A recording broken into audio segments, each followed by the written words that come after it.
Exercise 9B resolve into factor. Question number 1 है हमारे पास x square plus y z plus x y plus x z. देखें, अगर इन दोनों को देखें तो इन दोनों में कोई चीज़ कॉमन नहीं है ना, तो इधर भी एक्स है और इधर भी एक्स है, तो एक्स एक्स वाली वैल्यू को इकट्ठा करके लिख लेते हैं और इन दोनों वैल्यूज़ को जेड वाली वैल्यू को इकट्ठा करके लिख लेते हैं। सॉल्व करते हैं। X square plus x y plus x z और ये आ गया प्लस वाई जेड। सिर्फ मैंने इन्हें अरेंज करके लिखा है और कुछ भी नहीं किया। आप देखें, इन दोनों टर्म में से कॉमन क्या आता है? एक्स स्क्वायर में से एक्स कॉमन आ जाएगा और इधर से एक्स कॉमन आ जाएगा, तो एक्स कॉमन आ जाएगा तो हमारे पास क्या बचा? इधर से एक्स, दो एक्स थे ना, एक बाहर चला गया तो एक्स एक्स बच गया, प्लस ये वाला एक्स बाहर चला गया था तो वाई बच गया, प्लस अब देखें इसमें भी जेड है और इसमें भी जेड है तो जेड कॉमन आ जाएगा और एक्स, ये वाला एक्स बच गया, प्लस और ये वाला वाई। अब देखें ये हमारे पास दो टर्म्स बन गई है, एक ये और एक ये। अब इनमें से ये वाली टर्म और ये वाली टर्म क्या है? कॉमन है, तो हम लिख लेंगे एक्स प्लस वाई कॉमन ले लेंगे और आगे क्या बचा? एक्स प्लस जी। उसके बाद क्वेश्चन नंबर 2 है हमारे पास 5x square plus 3y square plus 3x square plus 5y square. देखें, इधर भी अरेंज करके पहले लिखेंगे, इस एक्स स्क्वायर के साथ एक्स स्क्वायर लिखेंगे, वाई स्क्वायर के साथ वाई स्क्वायर लिखेंगे। स्टार्ट करते हैं। 5x square plus 3x square plus 5y square plus ये वाला 3y स्क्वायर रहता है 3y स्क्वायर। हमने अरेंज करके लिख लिया। अब कॉमन लेते हैं। इन दोनों में क्या कॉमन है? एक्स स्क्वायर कॉमन है। एक्स स्क्वायर कॉमन है तो ये आ जाएगा 5 प्लस 3 बच गया और यहां से हमने वाई स्क्वायर कॉमन लिया तो यहाँ पे क्या बचा?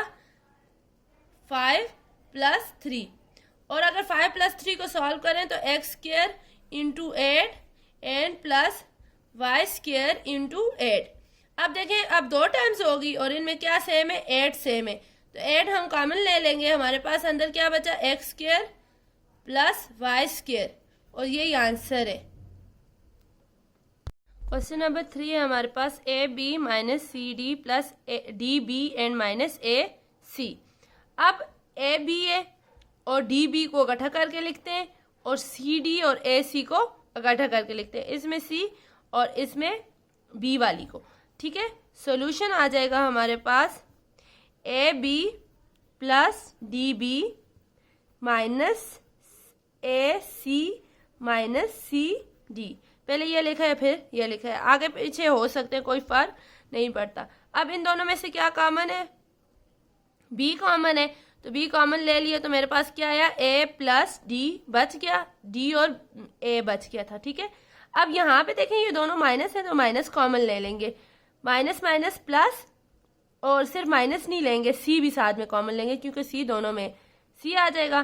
तो यहाँ पे क्या बचा? ए माइनस माइनस प्लस एंड यहाँ पे क्या बच गया? सी कॉमन आ गया तो बाकी क्या बचा? डी। अब देखें ये दो टर्म्स बन गई ना, ए प्लस डी और ए प्लस डी कॉमन आ जाएगा, ए प्लस डी इंटू, अब अंदर क्या बचा? बी माइनस सी। ये आंसर है इसका। उसके बाद क्वेश्चन नंबर 4 है हमारे पास a b into x square plus y square plus x y into a square plus b square. मतलब ये ए बी इसके साथ भी मल्टीप्लाई हो रहा है और वाई के साथ भी मल्टीप्लाई हो रहा है और ये एक्स वाई इसके साथ भी मल्टीप्लाई हो रहा है, इसके साथ भी मल्टीप्लाई हो रहा है। तो सोल्यूशन स्टार्ट करते हैं। ये ए बी एक्स स्क्वायर के साथ मल्टीप्लाई होगा तो ये आ जाएगा a b x square plus a b y के साथ वाई स्क्वायर के साथ मल्टीप्लाई होगा तो ये आ जाएगा a b y square plus x y a square plus x y b square. अब इन्हें अरेंज करके लिखते हैं तो ए बी एक्स स्क्वायर, तो इसके साथ ये वाली टर्म लिखूंगी plus x y a square plus x y b square plus a b y square. अब देखें इन दोनों में से क्या कॉमन आ जाएगा, ए एक्स कॉमन आ जाएगा, ये ए और ये एक्स, इधर भी एक्स स्क्वायर है ना तो एक्स बच जाएगा, ए कॉमन आ गया और एक्स कॉमन आ गया। यहाँ पे क्या बचा, बी और एक्स, प्लस यहाँ से एक्स कॉमन चला गया था ना, वाई और ए में से एक ए बाहर चला गया तो बाकी क्या बचा, एक ए, प्लस यहाँ से क्या कॉमन आ जाएगा, वाई और बी, बी और वाई कॉमन आ जाएगा, बी कॉमन आ गया और वाई भी, तो यहाँ पे एक्स बचा और ये बी एक बाहर चला गया ना तो बाकी क्या बचा, एक अंदर रह गया, प्लस यहाँ से बी भी कॉमन चला गया और एक वाई भी चला गया तो बाकी क्या बचा, ए एंड वाई।